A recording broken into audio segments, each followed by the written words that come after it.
After a win and a draw from their opening 2 games, Rovers are looking to make it 7 points from a possible 9 when they take on Bristol Rovers at the Keepmoat Stadium. The Gas have proved to be favourable opponents in recent years, with Rovers winning 9 of their past 10 games against them, including a double last season with an aggregate score of 4-0 in Darren Moore's side's favour.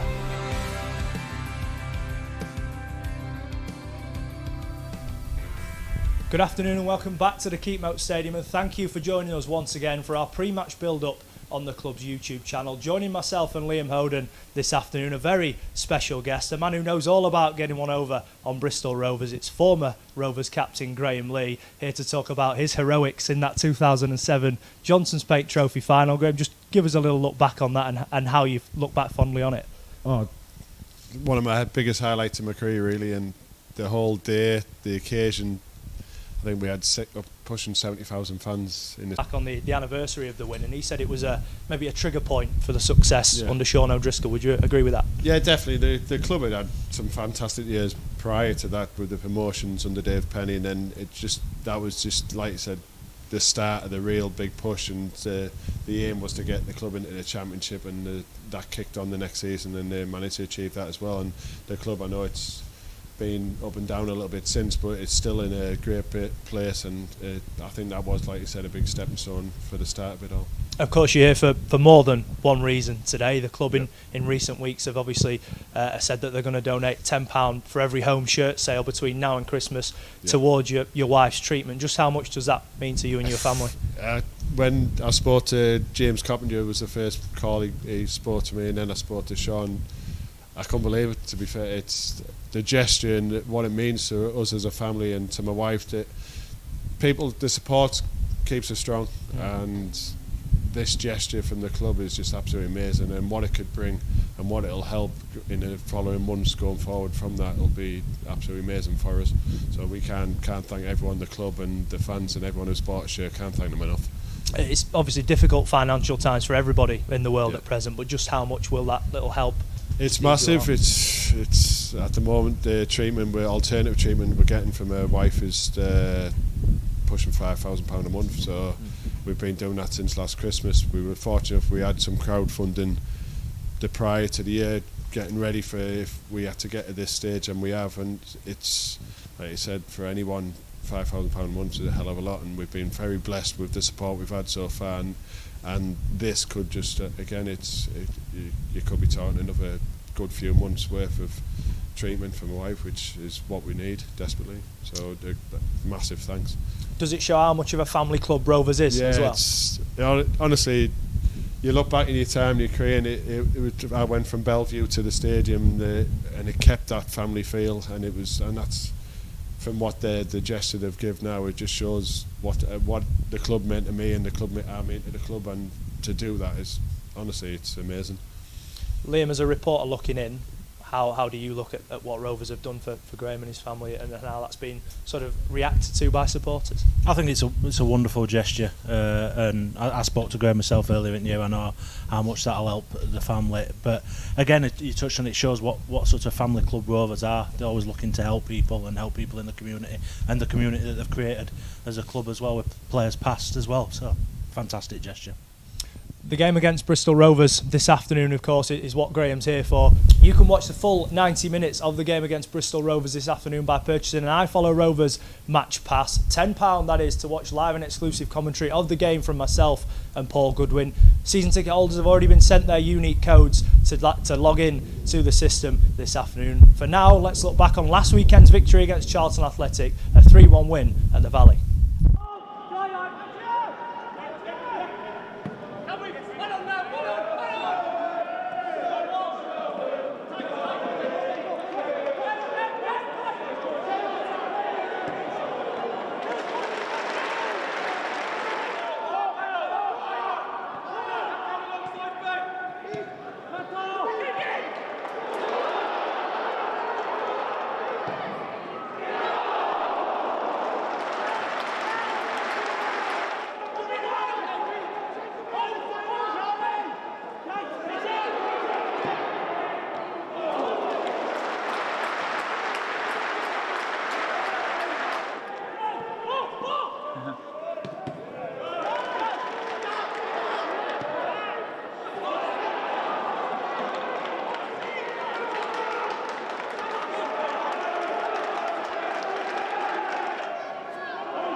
3 points at the Valley then for Darren Moore's side, and Liam, a crucial victory to get the season truly up and running. I think it were a real kick-off point for this season. A fantastic performances. It were a noteworthy result against a side that will be expected to be strong again this season, but the performance itself, it brought together so much of what Darren Moore is about, and he wants his team to be about that attacking play, really good, looking after the ball really well, and it were well deserved. It could have been a wider scoreline. Ruthless at both ends of the pitch as well. We look back on Anderson and Wright, who we'll come on to later on, but that back four signalling again why they're rated as one of the best in this league. Yeah, definitely. I mean, I thought Anderson and Wright were absolutely superb last week. They just set that foundation for everybody else higher up the pitch to go on and be creative and put Charlton to the sword as they did, and it's that reassurance that they need. But as well, other players coming back and helping out, the likes of Ben Whiteman, John Taylor covering. It's a big team effort, but those two certainly offer so much. Tyrese John Jules in the headlines for his goal in the second half, a piece of individual brilliance to get Rovers their third goal, and that sort of killed the game off completely. Yeah, what a goal that was. You know, you could see they were desperately looking for an option, and then he just thought, I'll sort this out myself. Little trick, took him past his man and smashed it in. Really good goal, and I think a sign of what quality he has as a player. Graham, looking in from the outside, Rovers going to a team like Charlton who've just been relegated and picking up all 3 points, but doing it in a commanding fashion as well, it is impressive. Very impressive. Like I said, Charlton, a big club and just come out of the Championship, but to go there and put a performance in like they did, it just shows, and it puts a benchmark down for the other clubs looking really to say the main business this season. Of course, James Coppinger wasn't involved last weekend until the very last few minutes. Do you expect to see him used more in the coming weeks as games start to ramp up in the next few games or so? I think so. I think you look at October and it's 8 games in 28 days. You can't expect that you're going to be naming the same starting 11 in every game. And players like that are going to be massively important, James. That experience, the ability to control games. It'll not be too long before we've seen him for much more than what we've seen him so far. Of course, Charlton now have been taken over in the week after Rovers went there. Do you feel that they got them at a good time last weekend? I think so. I would have not really underestimated Charlton going into that anyway, or going into the season had this not happened. Got a really, really good squad and a manager who's been able to get the best out of a squad, even with all the stuff that's been going on off the pitch. And I don't think they could be underestimated, but now they are definitely going to be a force. We saw last night signings made, Ben Watson, big experience, championship quality added to that side. They're going to be a decent side this season, so probably Rovers did catch them at a good time. But getting that first win on the second weekend, it followed the draw here, which was probably a disappointing one for fans in the end, given the manner of it, the late goal from MK Dons. But I think, in all fairness, a point was probably about right on the opening day. Yeah, definitely. MK Dons were dominant until Rovers took the lead. It kind of changed the complexion of the game a little bit, just as it did last week at Charlton. Magic Gomez getting that first goal. So I think overall Rovers couldn't be too disappointed with a point from that game. We can't go a week without mentioning Magic Gomez at the minute. He's on some sublime run of scoring. What do you put that down to, and how do you feel he can continue that this season? Well, I asked Darren Moore about it, and he said it's just been about encouraging Magic to get further forward, and when he sees an opportunity open up, to take it. And you can't argue with that. That's good advice, given 3 goals in 4 games, having not scored for Rovers before the start of this season. It's increased his confidence. You can tell he's more than willing to have a go, which he wasn't in the past. So hopefully it'll continue. Keen to get on the score sheet today, I'm sure. Now, many Rovers fans might be forgiven for thinking this afternoon's game against Bristol Rovers might be something of a home banker, but manager Darren Moore is under no illusions that his former colleague Ben Garner will be coming here and his side will have a point to prove. Yeah, very, very sturdy, a well drilled outfit, hard working, work tirelessly hard for each other. So you know they're difficult opponents, and you know we saw signs of that certainly at Sunderland, and they'll probably feel aggrieved that they didn't come away with the points against Sunderland. Certainly last week against Ipswich, got the goals at the right time and saw the game out.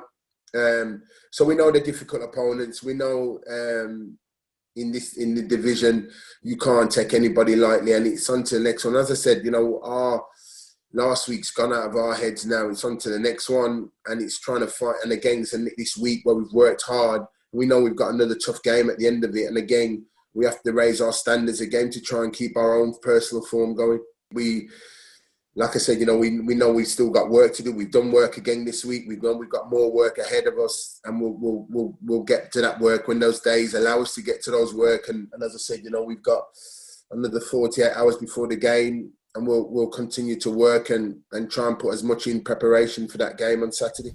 So Darren Moore expecting a tough game this afternoon, but on paper, Bristol Rovers 2 wins in 21 since Ben Garner took over. They are a team who look to be struggling at present. They do, and it was surprising to read a lot going into this season that they were seen as one of the dark horses, and I know they have done a lot of business, and Garner's really sort of getting his teeth into the squad, but there's a lot to turn around, and you've got to kind of change that sort of mentality that's there and get them on the right track. So again, this could be one that Rovers get at the right time in terms of Bristol Rovers bedding these new players in, coming on strong perhaps later on, but it should be a decent afternoon for Rovers, I think. As a player, Spike, how important is it to take advantage of teams who aren't on the best run when they arrive here, get a good early start from Rovers, and it could be a routine afternoon? The start is massive. I think you just got to, if your team on form like Doncaster and Bristol Rovers are not, I think as a player you don't look at that. Like, you need to focus on just your job and the team and how they're going to start the game, and Darren will have them set up, and if they know they play at any standard or tempo they need to, then they're going to get they should get the win, or what they say, but football's not as easy as that, as we know. But focus on themselves, focus on the job they need to do and the tempo they need to play at, control the game, and I'm sure they'll get the result they deserve.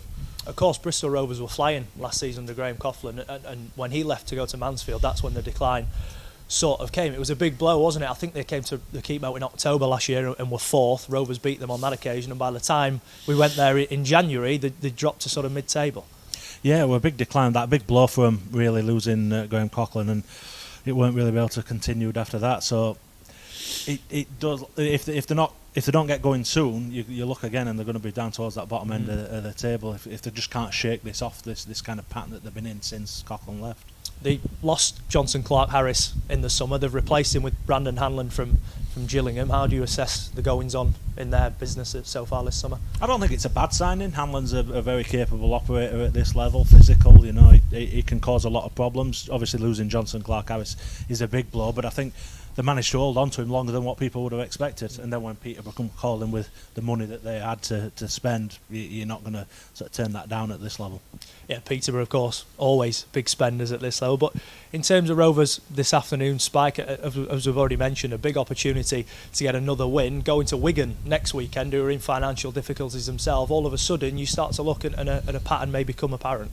Yeah, definitely. Like you said, as a player and managers, they'll be focused on today's job and doing the job. Like I said, if they apply themselves in the right way and put things on Bristol Rovers' current form, you'd like to think doing it in the right way they'll get the result, and then they're going into the next one. And you start putting 2-3 wins together, and then that just becomes a habit if you keep continuing the form. Hopefully the squad stays fit and strong and healthy, and then you never know, by Christmas you could be looking right up the right end with something to fight for. Now, we heard from centre-half Joe Wright on the first show of the season. Here's his central defensive partner Tom Anderson on how that solid foundation can lead Rovers to success this season. Your relationship with Joe Wright at the back, it seems to be one that's bearing fruit. Do you enjoy playing together? Do you feel your games complement each other? Yeah, definitely. I think we started playing together for like December-ish last year, and we've played together now for a while. Before that, we played the odd game here and there together, but we complement each other well. I think we both do the basics very good, and as a centre half, that's all you've got to do really.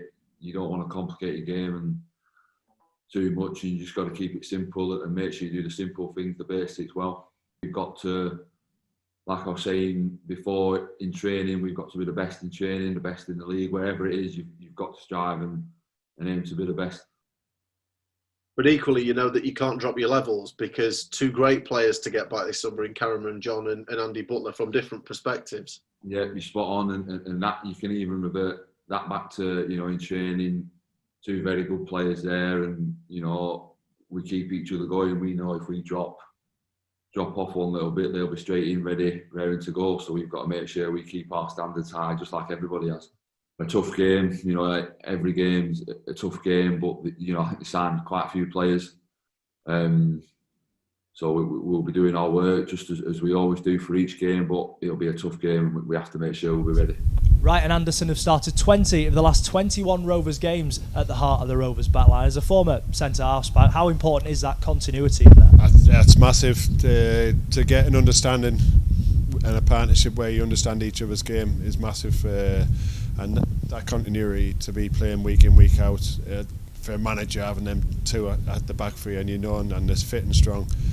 It's a massive step. It's the backbone of the team, and if you've got them two working together every day and every game fit, strong, it's only going to get stronger as the season goes on. Does it help more in tighter games as well? If you know you're keeping a clean sheet at one end, you only need to nick one goal at the other, and you could be taking 3 points on. It's massive, isn't it? You go into a game and you feel like you'll go into some games, and I imagine them two will go into games and they'll just love it. We're not conceding today, and if they have that mentality, then there's a good chance they'll be, as long as the communication's right and the other lads are doing their job around them, they'll near enough get what they want. It's like I said, partnerships are massive throughout the team, but if you can get two centre halves playing how they are at the moment and being fit and together all the time, then it's massive. Liam, it stretches back to back end of last year, doesn't it? The when those two were put in place. Joe Wright's had his injury problems, and I think Donovan Daniels, Cameron John were all used in that area last year.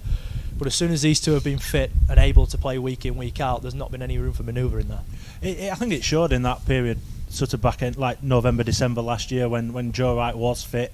He came in initially in the cup game, and then never let go. And it wasn't a guarantee that he were going to come back in and come straight back in, given the performances of Cameron John in particular. So the way how well they've done it's been incredible. You know, I thought, as I said earlier last week, I thought they were exceptional, but the high level that they're performing at week in, week out is a massive boost for Rovers. How much do you think they've benefited from having a former Premier League centre-half in charge of the team? Well, Tom Anderson mentioned it himself, how big that Darren's been in terms of helping him improve. And you've got someone there, Andy Butler as well, coming back in and not being somebody who we know will offer that advice and speak to him, and that's going to be big for both of them as they both look to improve, because relatively inexperienced still. Tom Anderson at senior level had a lot of loans, but bedded into a club now. It's still got stuff to learn, and Joe Wright too, but they're coming on so well. Tom Anderson in particular, when he first came here on loan, I think he was seen as a head it, kick it type of centre half. But he's really developed his game, hasn't he, and becoming a bit of a ball player at times as well, and stepping into the midfield. Well, the reports I had from people who'd watched Chesterfield where he'd been on loan is like it's fantastic when he's dealing with the ball in the air. If you put the ball at his feet, it's a bit of a nightmare. We've not seen that at all, and he's getting better at it and he's improved on it. I don't think we've really seen that from the start though. That sort of inability to play out from the back, it's been a big important factor for Rovers, but he's just getting better and better at it. On to the latest episode of DDTV now, and Ben Whiteman, the captain, was hosting the latest show alongside Sunnyfield Primary School. He got a fairly tough type of questions from the kids. One on Donny Dog, and look out for one on Rovers' most improved player as well. What is it like being the captain of Doncaster Rovers? There we go, we can hear you. Yeah, great question. It's been a massive honour for me since captaining the club last season. Obviously the managers that's here at the minute give me it, and it's been rewarding and a little bit tough at times, obviously with the pandemic that we're going through, trying to sort out different things, but overall it's been a massive achievement. Yeah, great question though, thank you. Is Donny Dog annoying, or do you like him being around? Oh, yeah, another great question. Donny Dog's really nice. He comes in before the game, wishes us luck, and hopefully we can get 3 points for him. But yeah, he's a very nice guy. Who do you think is the most improved player, and why? Most improved player from last season to this season now, or just who I've played with? What did you want, Paige, from this season to next season, or playing now? Playing now. I'd say Brad Halliday. When he first came, he was playing in League Two, which was a division below ours, but I think he's grown into one of the best right backs in the league. And the way that he trains, the way that he is as a lad is a very nice guy and a great professional. But on the pitch, he's putting some outstanding performances. And yeah, I think he's definitely the most improved player. Brad Halliday, the most improved Rovers player according to the captain, Ben Whiteman. Looking forward to this afternoon's game then, Liam, how do you see it playing out? I'm confident that Rovers will get the job done, but I think what we do need to see, what we haven't seen so far, is them starting well. They've in both games. I mean, the poor start against MK Dons went on for 50 minutes, and MK Dons were dominant in that.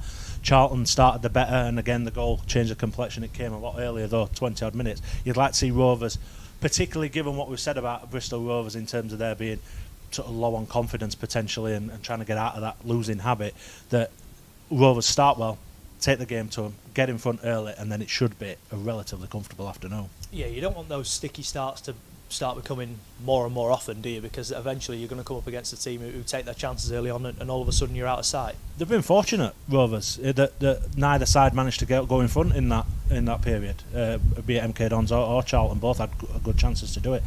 Ideally, you want to be controlling it. We see how well they do when they do control the game, Rovers. So make life a lot easier for themselves if they do start well today. Spike, a 3-2 win in that Johnson's Paint Trophy final, but I think Darren Moore will be looking for a much more comfortable afternoon today. Yeah, you like to think so. He'll probably like the start we had in that final, and hopefully he'll hold on to that or kick on from that. So yeah, hopefully it's not a 3-2, but a victory either way, he'll be happy. Of course, centre half on the score sheet that day. You're hoping to see maybe Tom Anderson or Joe It's Wright always chip nice. in. I always like the centre half getting on a from a set play, or like you said, or you never know, one might step forward with a long range shot.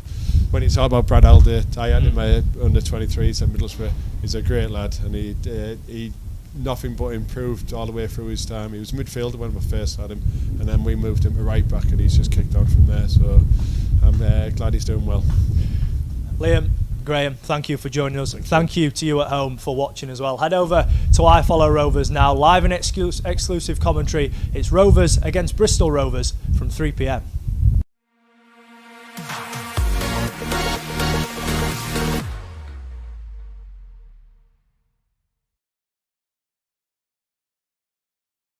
Rovers for all is simple. If you are Rovers, You are welcome. football is everyone's game. No matter who you are, Who you love. Your race. Or your faith. Discrimination based on these characteristics is against the law. and is not welcome at our football club. We don't accept it in our stadium. And we don't accept it online. If you see the discriminatory language being used, use the Kick It Out app to report it. Together, we can kick it out of football.